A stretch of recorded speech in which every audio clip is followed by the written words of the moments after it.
Let's be honest, growing a local church is hard work. Down the years, I've spoken to so many people in church leadership who carry a permanent burden of guilt that their church isn't growing. It can seem as if everything's stacked against us. We're living in a fast-changing world, and sometimes it feels like a world that's not interested in what the local church has to offer. Have a look in your handbook. In there, you'll see that we've listed a number of reasons why different people might think church growth is hard. I'm going to read them out now. As I do that, you can tick the ones that ring true for you, or the ones you've heard other people say. So make sure you've got a pen in your hand. Ready? We're not really sure how to grow. We're busy just keeping our church going. Most of our members are hesitant about sharing their faith. We tried a course or event once and it didn't really work. People have more alternative activities on a Sunday these days. People today are just less interested in church. Lots of people today are spiritual but not religious. Or any other reason you can think of, jot that down too. So tick the ones that ring true for you and add any others you can think of.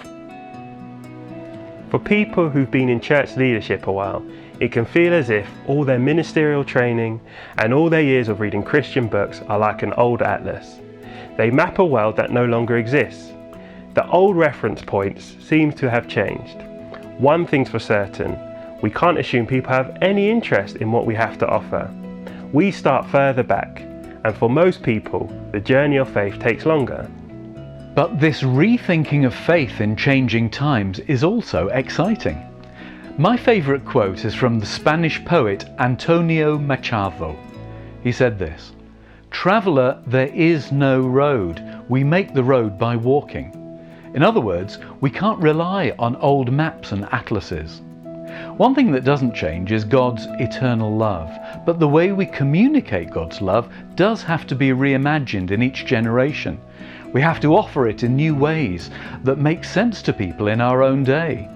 In the words of the Spanish poet, we're making new roads as we head into uncharted terrain. I reckon part of the problem is this. Christian outreach can feel as if we're taking God into hostile territory, places where God is absent. In other words, it's easy to see the world around us as literally God forsaken. Evangelism can feel like we're taking an alien message to reluctant hearers. But what if that's not true? What if people are more open than we think? Here's a true story from South Africa. Some game wardens from a safari park were transporting a leopard. The van got into an accident and the leopard bounded off into the suburbs of Johannesburg. So the game wardens called in hunters to trap the leopard before it caused any damage. The hunters arrived with their rifles and searched the suburbs for a wild leopard. And on their very first night of searching, they found 7 leopards, all hiding in the suburbs. In other words, at least 6 leopards had been there all along. It's just that nobody'd been looking for them. To me, that story says something about God at work in my community. What if God's already out there touching hearts and lives? In other words, what if God's like those leopards in the suburbs of Johannesburg? There all the time, it's just that we haven't noticed. Archbishop Rowan Williams puts it well. He said, "Mission is finding out what God is doing and joining in." The theological term for that is Missio Dei, Latin for the mission of God. It basically means God takes the lead and we keep our eyes open for what God's already doing. I love that story about the leopards. It reminds me that God's already out there doing stuff in my community. God's already at work among the people I live and work with. It takes the pressure off me to be a great evangelist or to have all the answers to every possible question. My role is to keep my eyes open for what God's already up to. So here's a question for you. Have a think. Have you come across hidden leopards in your own life or your community in the past year? Have a look in your handbook and you'll see a few suggestions. Maybe it was unexpected people attending an online service. or a friend or colleague asking you why you go to church. Maybe somebody unexpectedly asked you to pray for them.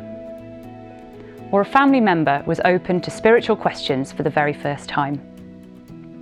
Have a think.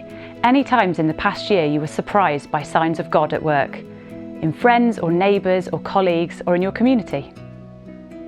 In a moment, we're going to ask you to discuss hidden leopards in your breakout rooms. But before we do, I'm going to suggest one huge hidden leopard.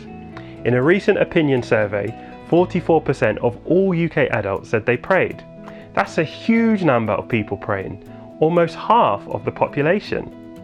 Of course, they may not know who they're praying to, but that's still an awful lot of prayer going on. Maybe we can be the people who help them to find out who's on the other end of the line as they pray. One thing I am convinced of, that this is where church growth begins. Not with clever techniques or imported models, but keeping our eyes open for hidden leopards in our own backyard.